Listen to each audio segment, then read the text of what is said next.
कैसे हैं। आशा करता हूँ आप लोगों की पढ़ाई बहुत बढ़िया से चल रहा होगा। आज हम लोग देखेंगे सोशल साइंस क्लास 8 का chapter 2 from trade to territory. इससे पहले भी हमने 2 वीडियो बनाए हैं, जिन बच्चों ने नहीं देखा है उसको आप लोग देख लीजिएगा ताकि सीक्वेंसली आप लोग को समझ में आएगा।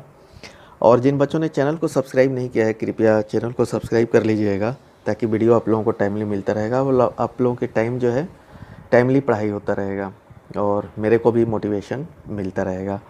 और जो चैप्टर हम ख़त्म करते हैं, जो क्लास लेते हैं, उसका एक्सरसाइज का आंसर जो है हम अपने साइट www.fullexpand.com पे अपलोड कर देते हैं।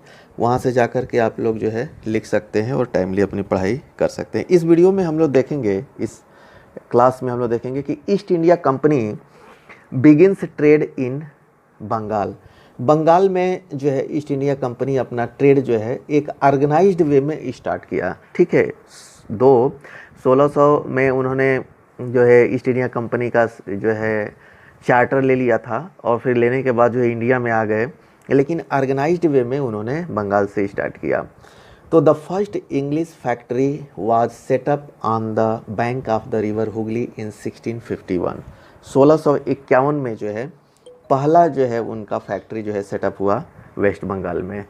ठीक है, this was the base from which the company traders known at that time as factors. ठीक है, उस समय जो है जो कंपनी के ट्रेडर्स थे उसको फैक्टर्स के नाम से जाना जाता। Factors operated. ठीक है, the company had a warehouse where goods for export were stored.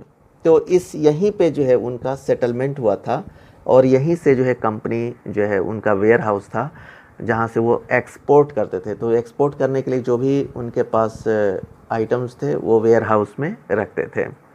ठीक है, and it had offices where company official sat, और यहीं पे जो है उनकी कंपनी के जो है ऑफिशियल जो है बैठते थे। एज ट्रेड एक्सपेंडेड, जैसे जैसे ट्रेड बढ़ा, the company persuaded merchant and traders, उन्होंने जो है व्यापारियों को और ट्रेडर्स को जो है समझाया।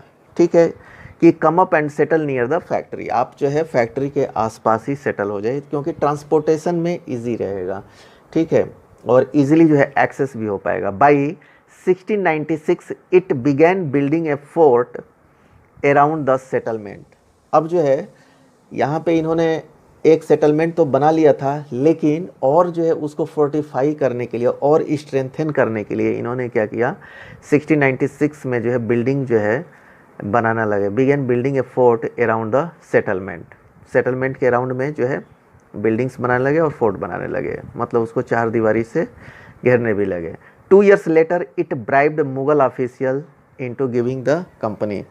अब जो है 2 साल के बाद क्या हुआ कि जब उन्होंने ये सेटअप वगैरह कर लिया तो उसके 2 साल के बाद जो है इन्होंने मुगल ऑफिशियल को ब्राइब दिया। ब्राइब दिया मतलब कि उनको लेवर्ड किया, उनको जो है गलत तरीके से धन दे करके 3 गांव जो है ले लिया जिसकी जमींदारी का राइट जो है इनके पास था।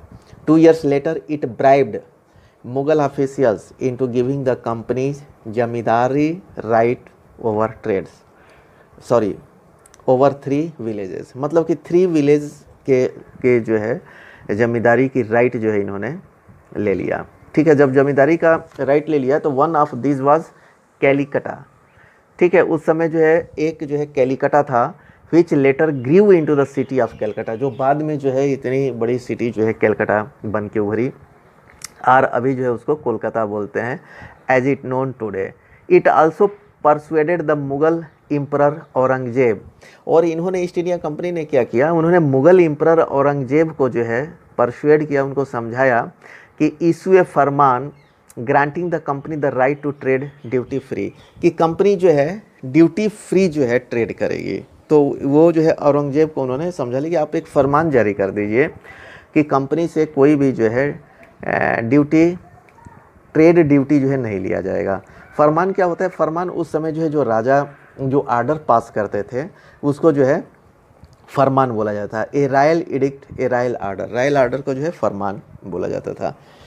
तो ये इन्होंने जो है ये सब करा लिया। तो उसके बाद क्या किया, the company tried continuously to press for more concession. इन्होंने ड्यूटी ट्रेड फ्री तो करा लिया, लेकिन उसके बाद कंटिन्यूस जो है उन्होंने जो है राजाओं पे जो है प्रेशर डाला कि और भी उनको ट्रेड के लिए कंसेशन दिया जाए, एंड मैनिपुलेट एग्जिस्टिंग प्रिविलेज। और जो उनको राजाओं वगैरह ने जो प्रिविलेज दिया था उसका भी उन्होंने मैनिपुलेट किया। तो कैसे मैनिपुलेट किया, जैसे जो है एक एग्जांपल के तौर पे हम समझ सकते हैं कि जैसे कि वो कंपनी के लिए ट्रेड फ्री था। The Farman was granted only for the company the right to trade duty free, but official of the company who were carrying on private trade on the side were expected to pay duty। लेकिन जो company के जो official थे वो private जो है अपना व्यापार करते थे, जो अपने ओन कैपेसिटी में, not on behalf of the company. तो वो भी क्या करने लगे कि वो भी जो है इसका जो है मिसयूज करने लगे इस प्रिविलेज का, कि उनको भी जो है ट्रेड फ्री जो है बोला गया है, ऐसा मिसयूज करके वो करने लगे। इससे क्या हुआ कि this they refuse to pay consisting enormous loss of revenue of Bengal. इससे जो है बंगाल के जो राजा थे उनको जो है बहुत बड़ा जो है लॉस, रेवेन्यू लॉस हुआ, क्योंकि ये केवल कंपनी को ही अधिकार था कि वो जो ट्रेड करेंगे, लेकिन अब जो है उसके जो ऑफिशियल्स थे वो अपने पर्सनल कैपेसिटी में भी बहुत सारे लोग जो है ट्रेड करते थे, तो वो भी जो है ड्यूटी फ्री लेते थे, ट्रेड फ्री उनको जो है टैक्स था। तो इससे जो है गवर्नमेंट को जो है रेवेन्यू का लॉस हुआ। तो इस तरह से हमने इसमें देखा कि जो है ईस्ट इंडिया कंपनी का पहला फैक्ट्री जो है कोलकाता में जो है वेस्ट बंगाल में जो है सेटअप हुआ था, और वहीं से इन्होंने इस्टेब्लिश्ड ऑर्गेनाइज्ड वे में जो है बिजनेस को स्टार्ट किया, और अपनी स्ट्रेटेजी जैसे कि ट्रेड फ्री कराना, कंटिन्यूस प्रेशर डलाना, और मैनिपुलेट करके जो भी एग्जिस्टिंग जो उनको प्रिविलेज दिया गया था उसको मैनिपुलेट करके वो लोग आगे बढ़ते गए। तो इस ट्यूटोरियल क्लास में हम इतना ही देखेंगे। जिन बच्चों ने चैनल को सब्सक्राइब नहीं किया है, आप चैनल को सब्सक्राइब कर लीजिएगा ताकि टाइमली वीडियो मिलता रहेगा। Thank you.